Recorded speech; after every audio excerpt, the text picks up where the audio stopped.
Now, I found some old slides that maybe will be helpful. И я нашел некоторые старые слайды, которые, может быть, будут вам полезны.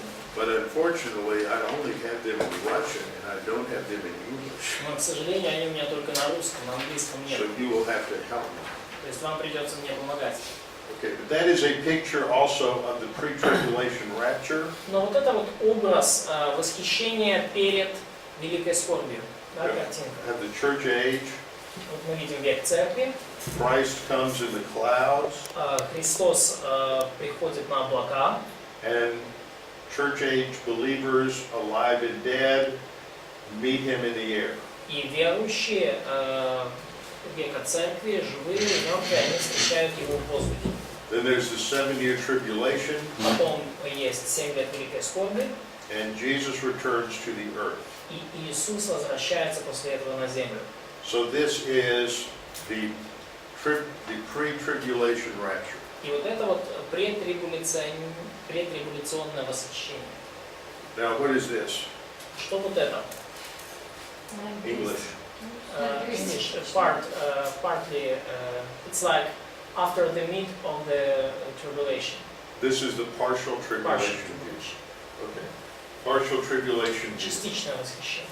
Spiritual Christians are raptured before the tribulation. Духовные христиане будут перед великой скорбью восхищены.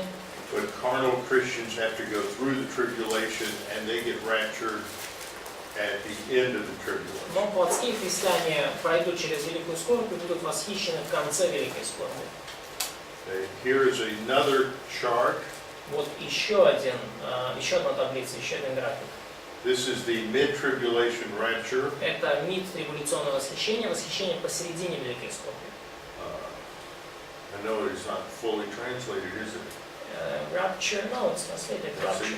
English, English, English, English, English, English. Да, то есть век церкви, великая скорбь, тысячелетнее царство, все верующие и восхищение. Понятно речь? And then what is this? Is the post-trib rapture? Это восхищение постреволюционное, после великой скорби.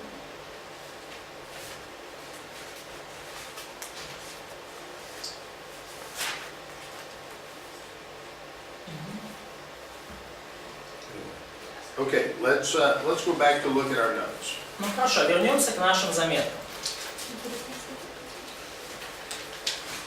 One of the most important doctrines Одна из наиболее важных доктрин, related to the understanding prophecy связанных с пониманием пророчества. is, now, did we cover imminency yesterday? Yes. Yes, okay. Then the next point is 7 reasons for the pre-tribulation rapture. Значит, следующий пункт, это пункт F. 7 причин, почему церковь будет забрана до скорби. Okay, back to 7 reasons for the tribulation rapture. Возвращаемся. 7 причин, почему церковь будет восхищена до скорби. Right now I am working with a couple of other people and we are trying to, we're putting together material to counter a video that has been produced saying that the pre-tribulation rapture is not biblical. И прямо сейчас я с несколькими людьми работаю над материалом, который призван опровергнуть популярное видео, что восхищение перед великой скорбью – это не библейская позиция. Понятная идея? Было видео, и они сейчас пытаются собрать материал, чтобы его опровергнуть. One of the things that they claim is that pre-tribulation rapture people do not say that there is not a single passage that teaches the pre-tribulation rapture. И один из тезисов создателей этого видео в том, что нет ни одного отрывка в Писании, который учил бы о восхищении до великой скорби. And that is really a distortion of the position. И это на самом деле сильное искажение предреволюционистской позиции. It is built on an assumption that for a doctrine to be true, it has to be clearly taught in in one passage. И этот взгляд основывается на позиции, что для того, чтобы доктрина была верной, она должна быть ясно изложена в каком-то отрывке. But even important doctrines like the Trinity and the humanity and deity of Christ are seen from several passages. Но даже такие важные доктрины, как Троица, как божественность, либо божественная либо человеческая природа Христа, они видны из нескольких отрывков. It is when we compare Scripture with Scripture that we are able to come to theological deductions. И мы можем прийти к богословским выводам, когда сравниваем Писание с Писанием. And so the doctrine of the pre-trib rapture is seen seen from various passages. И доктрину претрибуляционного восхищения мы можем видеть из различных отрывков. So the first reason for a pre-trib rapture is because the Bible teaches that there is a distinction between God's plan for Israel and God's plan for the church. И первая причина, почему церковь будет загнана до скорби, это то, что есть различия в Божьем плане для церкви и Израиля. Это пункт 1 у вас. This is foundational. Это фундаментальное различие. That because God has a specific plan for Israel, that this excludes the church. И у Бога есть особый план для Израиля, который исключает церковь.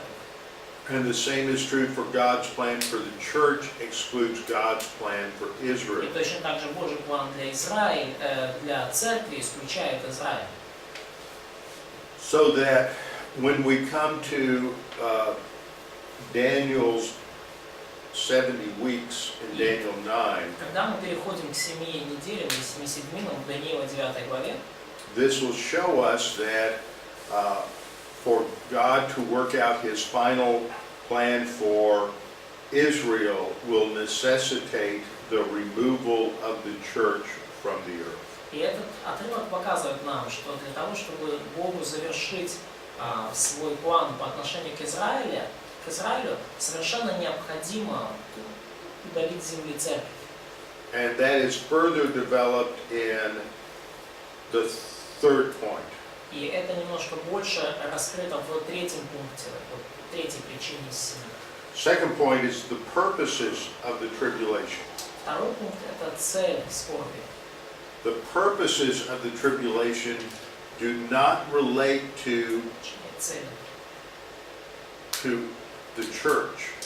Цели скорби не связаны никак с церковью. Okay, first of all, here are 4 purposes for the tribulation that do not relate to the church. Итак, вот 4 цели великой скорби, которые не относятся к церкви. It is to execute judgment on the wicked and the rebellious nations who both rejected Christ and Israel. Во-первых, нужно совершить суд над беззаконными и бунтующими народами, которые отвергли и Бога, и Израиль. Second, to demonstrate the inability of Satan to rule the planet. Во-вторых, показать несостоятельность сатаны, который пытается править планетой. Third, it will provide one last opportunity for millions to be saved. Третье – это дать время миллионам людей, дать возможность им, чтобы они спаслись. And fourth, it will prepare the nation Israel for the Messiah and His kingdom. А четвертое – это подготовить народ Израиля к приходу Мессии и Его царства. And that is Jeremiah 30, verse 7. И это мы читаем в Еремии 30 главе, 7 стихе. Talking about the day of the Lord, Говорится здесь про День Господень. which is related to the tribulation. И это связано с великой скорбью. It is the time of Jacob's trouble, И это время бедствия для Иакова, which indicates that this is primarily focused on Israel. И это показывает нам, что вот это время, этот период в первую очередь будет сфокусирован на Израиле. It has the tribulation has a Jewish character. This is the third point. И это третий пункт, еврейский характер скорби. Скорби будет еврейский характер. Now, it's important for you to look up all of these verses, И очень важно для вас просмотреть все эти стихи. but we will look at a couple of them to begin with. Но мы начнем, мы рассмотрим парочку из них, ну, для начала. There is Jeremiah 30, verse 7, Есть стих Иеремии 37, also Daniel 9:24. и также Даниила 9:24. These are 70 weeks that are determined for your people and your holy city. 70 семилетий установлены для твоего народа и святого города. That would be related to the Jewish people and Jerusalem. И эта фраза связана с еврейским народом и с Иерусалимом. Another passage, Daniel 12:1, Еще один отрывок Даниила 12:1. talks about Michael, who watches over the sons of your people, that's Israel. И говорится здесь о Михаиле, который защитник твоего народа, и твой народ это Израиль. And this will be a time of trouble such as there never was in any nation. И тогда будет такое бедственное время, какого не было с тех пор, как появились народы. And Jesus uses similar language in Matthew 24. И Иисус использует похожий язык в Матфея 24 главе, Verses 15 to 20. стихи 15-20. And Jesus says, И он говорит, Иисус, there will be great tribulation as there has not been since the beginning of the world. он говорит, что будет такая великая скорбь, какой не было от начала мира до ныне. И не будет. So this is a unique and distinct time. То есть это время уникальное, отличающееся от всего остального. So look at the other passages as well. И посмотрите также на другие отрывки. But passages or references you should know are Jeremiah 30, verse 7, Но те отрывки, которые вам точно надо знать, это Иеремии 30, стих 7, Daniel 9:24 and 12:1, Даниила 9:24 и Даниил 12:1, and Matthew 24:15 to 20. и Матфея 24 глава с 15 по 20 стих. The fourth point, or fourth reason, is the coming of salvation to Israel. И четвертый пункт – это то, что придет спасение для Израиля. That during this time period it will bring Israel to a point of recognizing and accepting Jesus as Messiah. То есть в течение этого периода Израиль придет к признанию и принятию Иисуса как Мессии. The fifth reason is that has to do with the fact that the church is never the object of the wrath of God. И пятая причина – это то, что церковь никогда не станет объектом Божьего гнева. In the Bible, the word wrath И в Библии вот это слово «гнев» is a term for God's judgment on the earth, on different groups, God's divine judgment on different people. – это термин для божественного суда над разными народами. I give you passages there related to its uses, И я вам тут привел отрывки, связанные с использованием этого термина. that during the period of the tribulation and revelation, wrath is worldwide. God's wrath is worldwide. И во время периода Великой Скорби Божий гнев будет иметь мировую природу, будет всемирным. That wrath is used at even the first part of the tribulation and is described as the wrath of the Lamb. Wrath of the Lamb? Wrath of the Lamb. Да, и этот гнев описан уже для описания с самого начала Великой Скорби. Вот в книге Откровений описан как гнев Агнца. And that wrath will result in the death of billions of people. И этот гнев станет причиной смерти миллиардов людей. If the tribulation were to begin today, Если бы Великая Скорбь началась сегодня, remember in the first series of judgments, a third of the people on the earth died. вы помните, да, что в первой вот этой серии судов погибла треть мирового населения. So that would be between that would be approximately 2.5 billion people today. То есть, по населению сегодняшнему это было бы порядка 2,5 миллиардов людей. Okay, and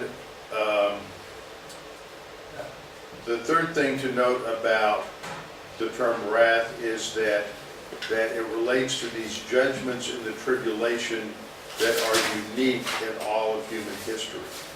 И третье, что важно знать, что великая скорбь и восхищение будут связаны с судами великой скорби, которые уникальны вообще в истории. And a sixth reason И is шестая причина, that there is a necessary interval between the rapture and the second coming. необходим интервал между восхищением церкви и вторым ее пришествием. There are 3 prophetic events that must take place between the rapture and the second coming. В данном промежутке должны произойти 3 пророческих события между восхищением и вторым пришествием. These are the judgment seat of Christ, Первое – это судилище Христово.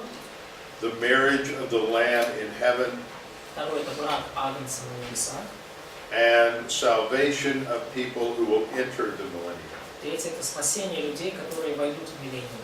These are the Jews that are saved before the end, that are saved during the tribulation, but do not die during the tribulation. Ну, то есть речь идет о людях, которые были спасены во время Великой Скорби, о евреях, которые были спасены во время Скорби, но не погибли во время Великой Скорби. Только евреи или So, только... only Jews or Gentiles also?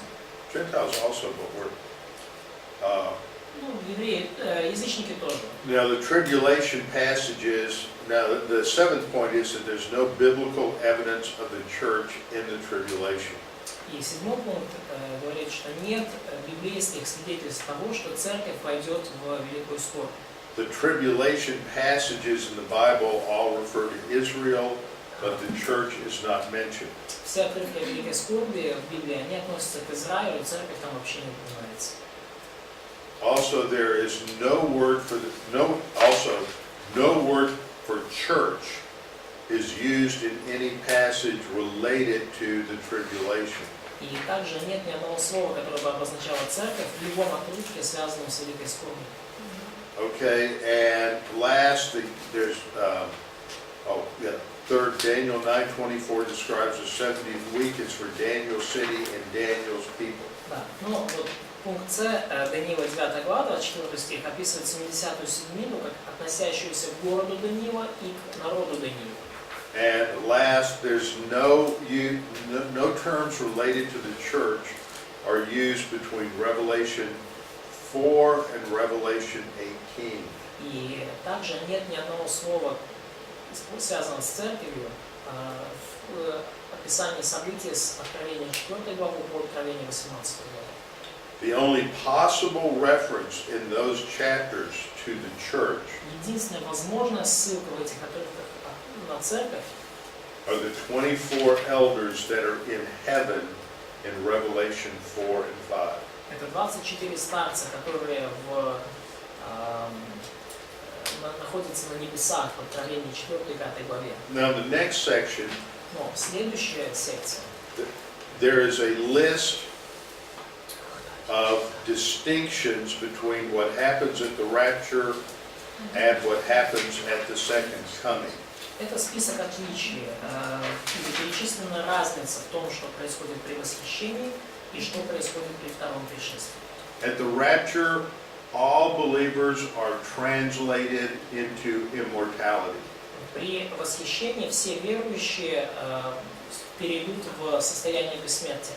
The second coming does not mention any translation. Второе пришествие не упоминается, там никаких перемен. At the rapture, translated saints go to heaven. При восхищении измененные верующие идут на небеса. At the second coming, translated saints return to the earth. Во втором пришествии измененные верующие возвращаются на землю. Third, the earth is not judged. В-третьих, при восхищении земля не судится. Fourth, And the second coming, that the earth is judged and righteousness is established. И в втором пришествии земля осуждена и праведность восстановлена. The rapture is not dependent upon signs being fulfilled. Восхищение не связано ни с какими знамениями, с исполнением никаких знамений. It is imminent. Оно произойдет незамедлительно, быстро и неожиданно. But the second coming follows specific predicted signs. Но второму пришествию будут предшествовать конкретные знамения. The rapture is not predicted in the Old Testament, Восхищение церкви не предсказано в Ветхом Завете. but the second coming is predicted often in this Old Testament. Второе пришествие, наоборот, очень часто предсказывалось в Ветхом Завете. In the New Testament, the rapture is a mystery. В Новом Завете восхищение — это тайна. It is revealed for the first time. Она открыта в первый раз. The rapture is called a mystery, И восхищение названо тайной. which means it's never been revealed before. Это значит, что оно никогда еще не было открыто, эта информация. But the second coming and the resurrection of the believer is clearly taught in the Old Testament. Но второе пришествие и воскресение верующих четко описано в Ветхом Завете. Okay, the rapture is for believers only. И восхищение церкви — это только для верующих. The second coming affects all mankind. А второе пришествие влияет на все человечество. The rapture mentions nothing about Satan, При восхищении не говорится ничего о сатане, but at the second coming Satan is bound. но при втором пришествии сатана связан. At the rapture Christ comes for his own, При восхищении Христос вернется за своими, but at the second coming he comes with his own. но при втором пришествии Он вернется со своими. And Christ claims his bride at the rapture, И Христос заберет свою невесту при восхищении, and призовет ее, he comes with his bride at the second coming. но при втором пришествии Он уже придет с ней. Only his own will see him И при восхищении только свои его увидят, at the rapture, при восхищении. but every eye will see him at the second coming. Но всякое око узрит его при втором пришествии. The tribulation begins after the rapture, После восхищения начнется Великая Скорбь, and the Messianic kingdom begins after the second coming. а после второго пришествия начнется мессианское тысячелетнее царство.